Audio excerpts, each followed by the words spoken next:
Hello amigos, it's Shane, Amiga here and welcome to play Sonic Hedgehog 2.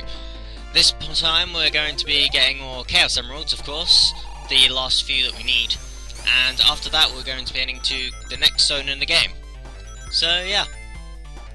Now I'm going to continue on with the trivia, because obviously we've got more special stages and you already know the gist of things. You already know how the special stage works, you already know it's a half-life structure and everything. You already know I'm going to get 100 rings to grind extra lives and shit. But you know, just thought I'd spice it up with a bit more trivia. Now, first bit of trivia explains how you see this in the Sonic 4 Episode 1 trailer. Most people probably know it anyway. It says the debug character change. Debug/character change and 14 continues codes can be accessed by putting the European version release date of the game, which is the 24th November 1992. You have to put it in as year first, then month, then date. So it'd be 19921124, because I believe that's how they do dates in Japan. So they put it in that way. But yeah,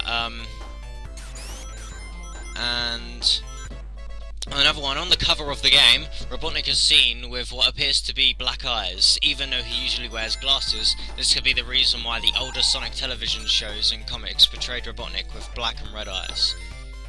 I guess that would make sense. I guess so.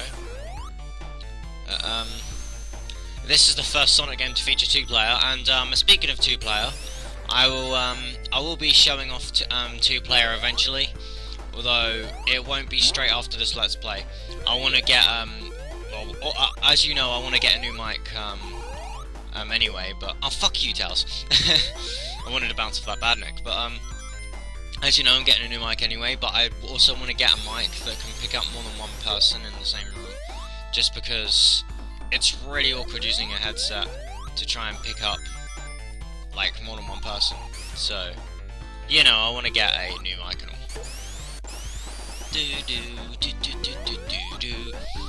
This game was the Genesis bestseller due to its success of its prequel and the fact that the game was packed with the Sega Genesis.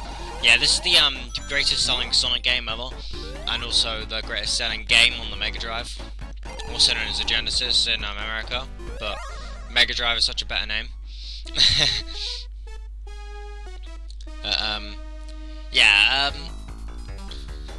Something I was going to say, if you haven't seen the advert for this game, look up the advert. There's this one advert where they basically say Sonic 2 can be used for anything, and they have like use Sonic 2, and there's like they use it to like cut French fries and shit. It's really weird, but at the same time it's funny. Look it up. I might put it in the description if I remember. Yeah, it's so funny. I can't believe a bloody commercial like that managed to sell this game. But yeah, it's a pretty funny commercial, so look it up. Oh, sorry. In this game, there is a supersonic code that allows you to obtain all the Chaos Emeralds when inserting the level select code. Then lets the player turn into supersonic with at least 50 rings without completing any special stages. I will be showing that off in an extra video, so don't worry about that. When playing as Tails, Sonic flies a tornado instead of him. I'll also be showing that in the second playthrough that I do of this game. It also says, it explains some stuff from Sonic Generations. It says, this game is represented in Sonic Generations. Chemical Pump reappears as the second level of the classic era in the home version, while Casino Night appears in the portable version. A remix of the two-player theme is played during the skill shop.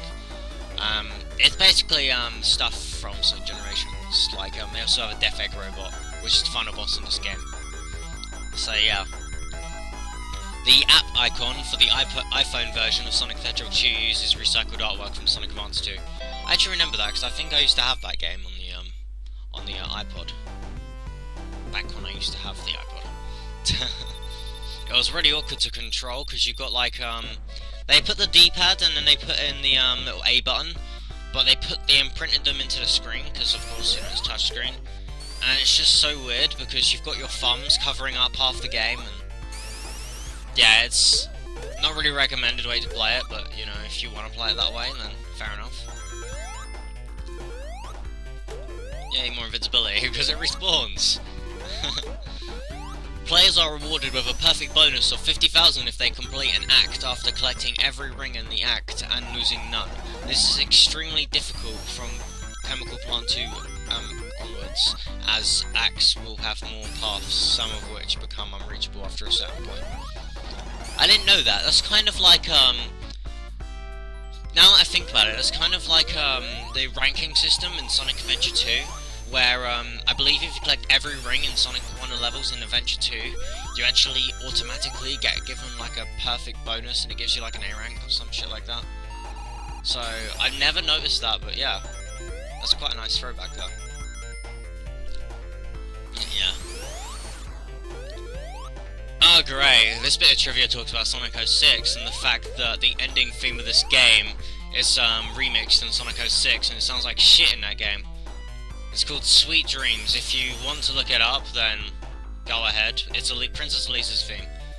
Actually, I'll tell you a version to look up. Look up the Japanese version, that one's good. The English version you can throw up and whatnot, because that one's just terrible. Yay, 2 extra lives in one go. On the back of the American Sonic the Hedgehog 2 box, the screenshot of Sonic and Tails in the Oil Ocean Zone is actually a pre-release version of this zone. A switch can be seen on the right of the screenshot. When pressed, it would release a large ball from the floor and roll right into the ocean. The switch and the ball did not appear in the final version of the game, and can still be accessed in debug mode in the final version. The screenshot of Aquatic Ruin Zone is also from a beta version. That's strange. In the US instruction manual of Sonic Hedgehog 2, I think I've already explained this.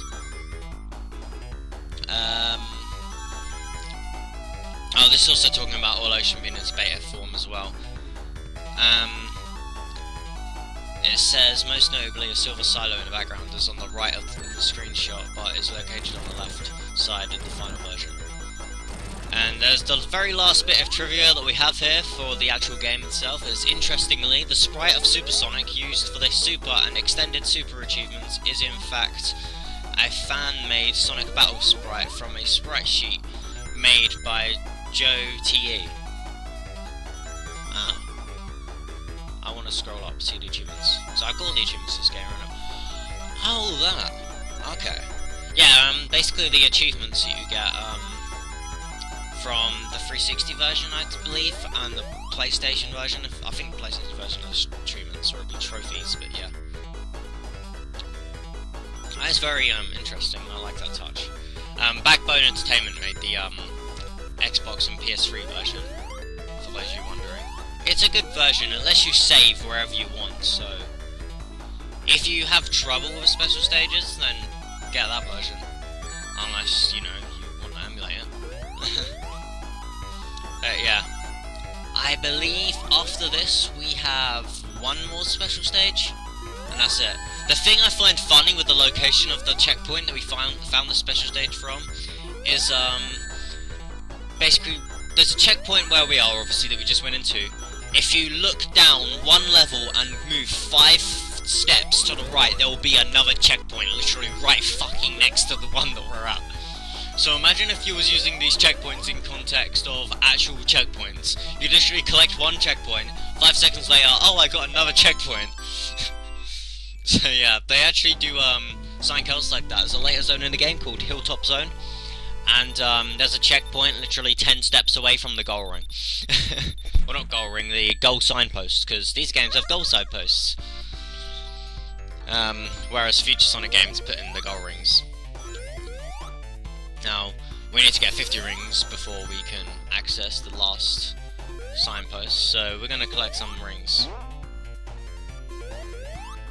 Thing I don't get about a ceiling there, like those little platforms I jumped to, there's a little ceiling on top, as you can see. Sometimes that ceiling actually acts as a wall that makes your jump get gimped, and other times it makes it so you can just jump through the wall and act like it's an invisible wall.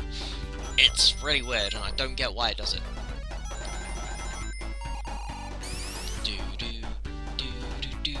I think I'm grinding the extra life here. Yes, I'm going back to get that extra life. Well, that was close. And here's our final special stage. This special stage, okay. Now I guess I should explain what I think of the special stages. I think that they are quite fair in difficulty until you get to number 5, 6, and 7. Numbers 1 through 4 are really easy to do in my opinion. I can get them done quite easily. But number 5, 6, and 7 are ones I usually have trouble with and I have to practice for them. But basically, I'd say 5 in my opinion is definitely the hardest. 7 isn't as bad as 6. Which is kind of weird, in a way, because you'd think 7 would be the hardest, but... Just 5, just the way it's structured, it's just so hard, just because, like, the beginning of the special stage, at least if I can recall correctly, if it is 5, I believe this is 5 that I'm talking about.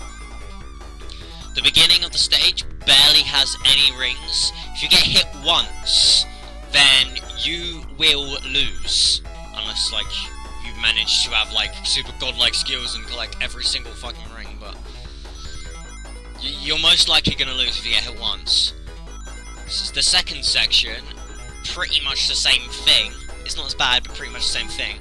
And the third section, it's really easy to not get hit, but there's so many rings that you need to collect that what is it? You need to memorize the patterns of all the rings, and if you got hit on one of the previous stages, then you're kind of fucked.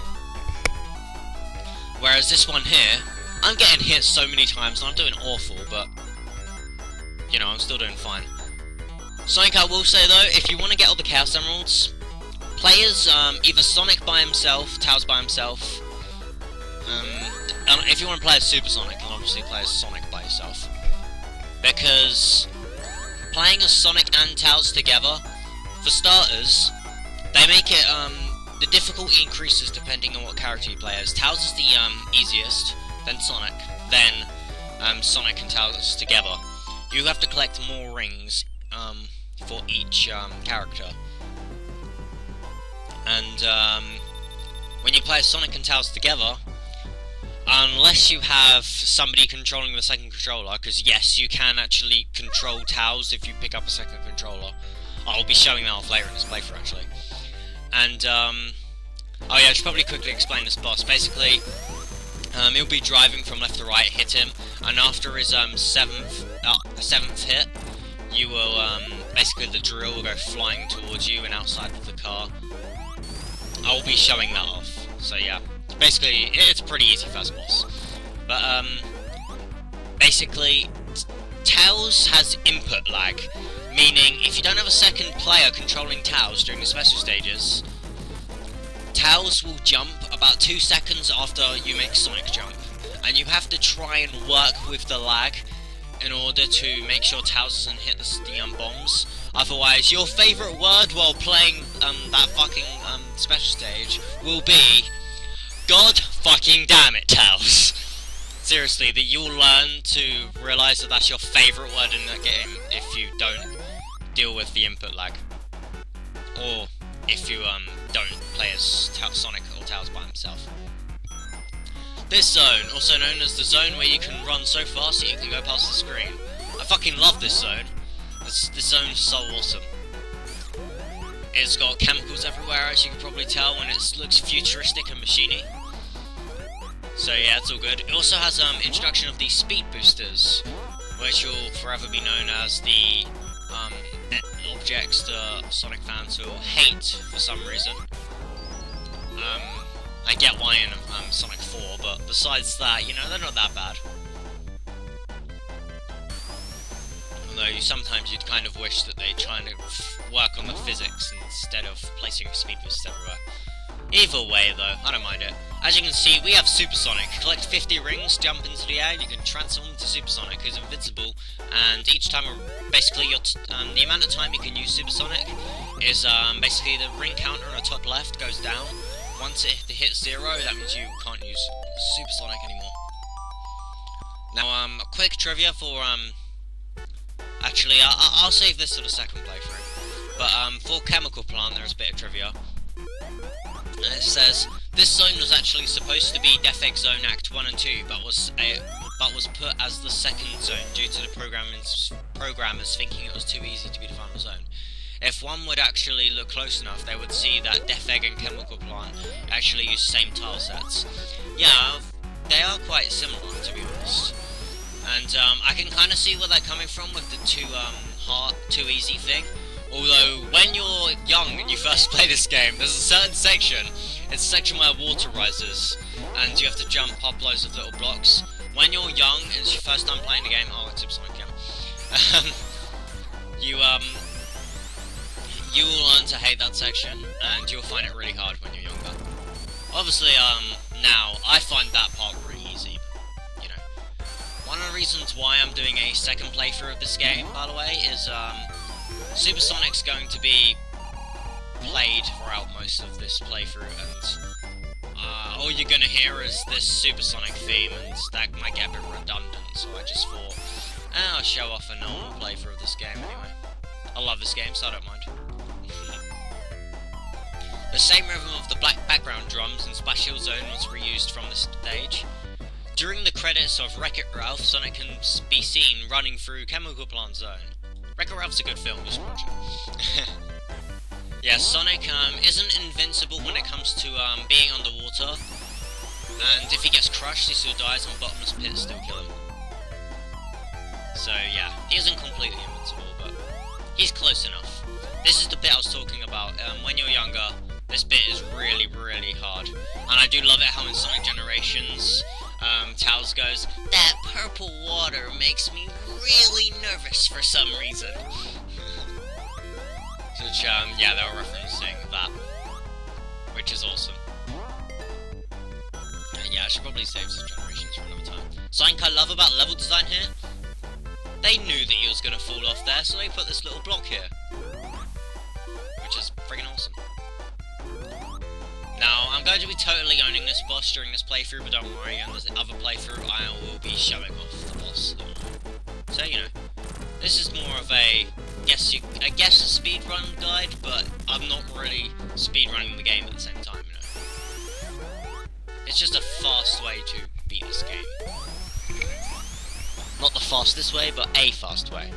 Either way, this is the end of Chemical Plant Zone, so I'll see you guys next time. We'll be tackling Aquatic Ruin Zone. So I'll see you guys then, thank you for watching, and goodbye.